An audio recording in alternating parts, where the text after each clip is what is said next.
The following is sponsored by PAXAus. More from them later. So it's less than 2 weeks till PAX. Greetings everyone, I am Sister Lilia and welcome to my army. With PAXAus coming up at the end of next week, I've been repairing. My Sister of Battle Armour took some damage due to a mixture of material starting to get old and too much weight in the wrong places and not enough support. So had to repair part of the back plate for the armour because the new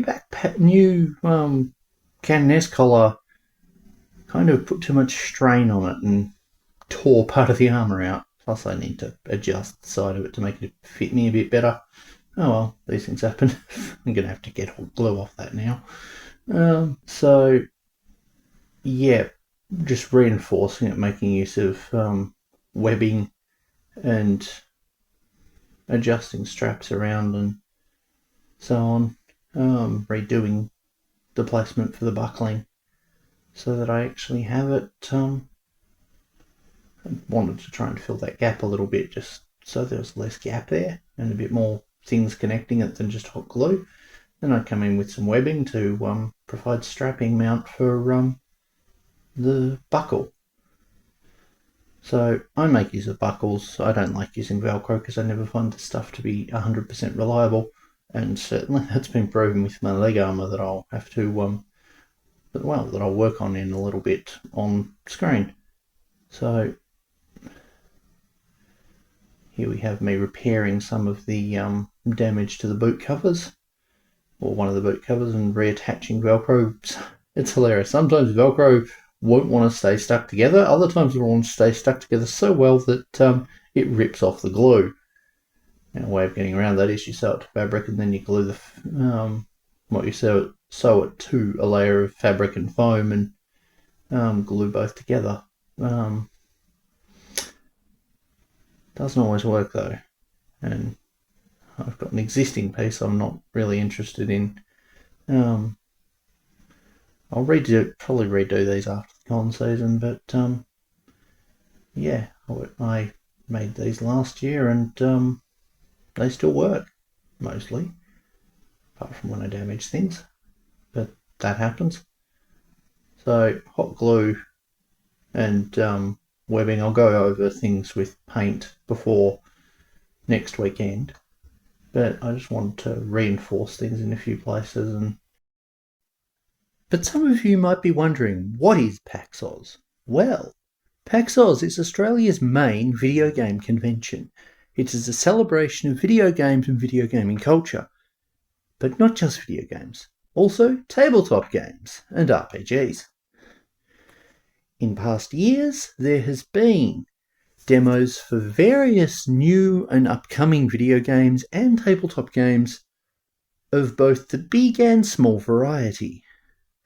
And this year, Games Workshop is even going to be in attendance, as well as various video game companies, including Bethesda, are going to have a presence there. There's going to be a Borderlands presence and more. So if that sounds of interest to you, there's still tickets available for Sunday and Friday of the event. So head over onto the PAXAus website and grab yourself a ticket. Anyway, back to the video. Now onto the power sword. So the CANONESS power sword, I started off with the blade piece that I'd made, and I attempted to do a bit of those kind of jump editings where you jump between the steps and kept forgetting to record the transition bits. Now you see me here cutting out the edges for the blade where it's got with this kind of this curved reduction between the blade edge and where the hand grip is on the reference weapon. So technically not really a weapon because it's attached to a tiny miniature, but yeah. So you see me coming in and having more than one go at getting the shape right and getting the shape placed in the right spot. Next, I'm working on making the hand grip. Now, I first did the attach the outsides of the handguard so that I could have them be attached together and then built up the actual shape of the inside of it, where the core for the sword was going to go through. So I wanted to get that to be kind of the right shape, and got it attached together and weighed it down, pegged it together till the glue was properly set, and covered it over with some more foam, and got it gradually into a finished state, or semi-finished. I'll need to, seal everything and paint it, but yeah, now I've got the core on. I'm finished. Well, not the core. I need to finish the handguard, and attaching that in, attaching the handguard parts together, and covering all the edge layers. Next, you can see me cutting out some of the thin foam to just wrap the outside edge of it and smooth things over. I'll fill in some of the gaps with foam clay after this, but this is just kind of what I've been working on at the moment. So adding in a number of precast foam skulls, and on the subject of foam skulls, I'll come back with demolding one that gets put on in a moment, but I wanted to just kind of put a few of them in places because they're neat. There's also a fleur-de-lis on there now, taking that other skull out of the mould. Foam clay can be frozen, and that helps you. Basically, you stick it in the mould, freeze it so it takes the shape, and then you take it out of the mould once it's frozen. Or you leave it in there for a week and make sure it's truly frozen. Had to get the foam ball to the right shape, or not right shape, had to sink the hole into the foam ball so that I could stick it around the pipe end to make the pommel, and see me working on things slightly different order to the way I actually worked on it, but I wanted to have things be a bit more coherent. So I'm covering up the kind of ugly little divot. Is it divots, those side parts there? Because I know the farrow is the centre part of the blade, and it was a pain in the arse to cut out.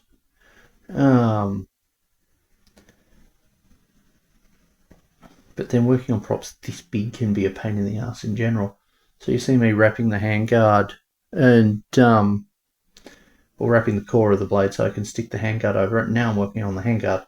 So coming in with some scrap end pieces. These are going to be very useful this con season.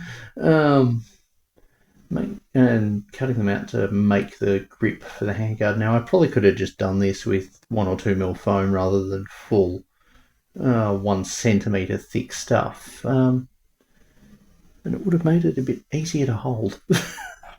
But you win some, you lose some, and besides, this sword's massive anyway.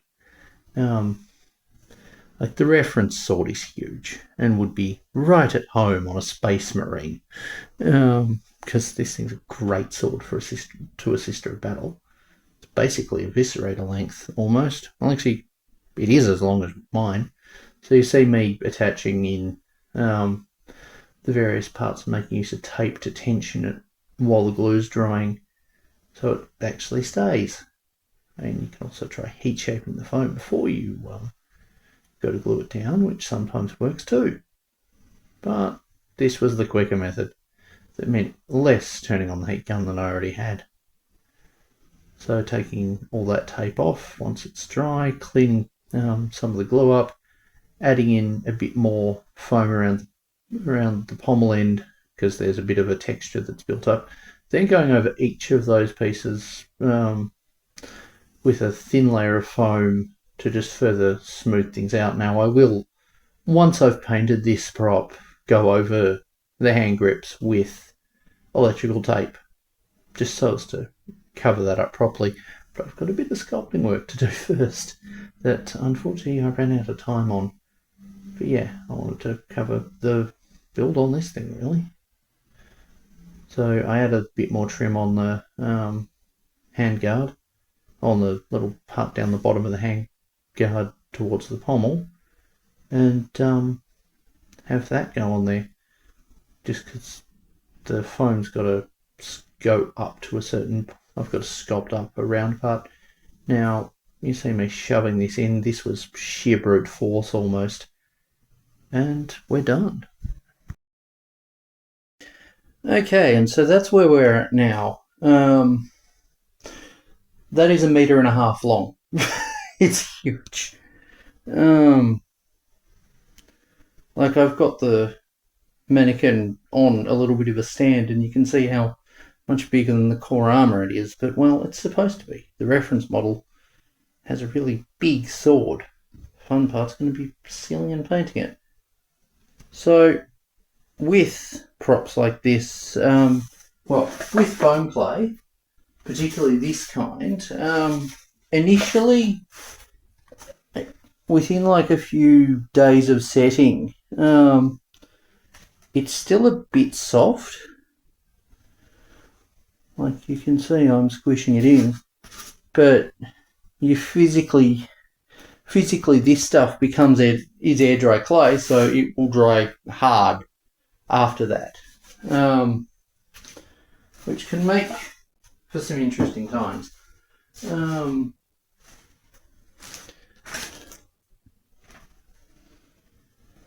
Why didn't I do that? So yeah, I'll be back end of the week with whatever else I get done this week, costuming wise, and tomorrow I've got a Orc Weird Boy conversion build. But yeah, anyway, thank you all for watching. That was the process for doing some repairs, and we'll see about doing some new stuff. I'd love to get my Imperial Legendary cosplay together, and I want to get my tech priest actually have a Xenorite version that isn't using the same robe. So we'll see where I go with that. At least making that priest robe is easy. I did it before, in like a day. It just takes space. Anyway, I've still got a lot more to do, so thank you all for watching.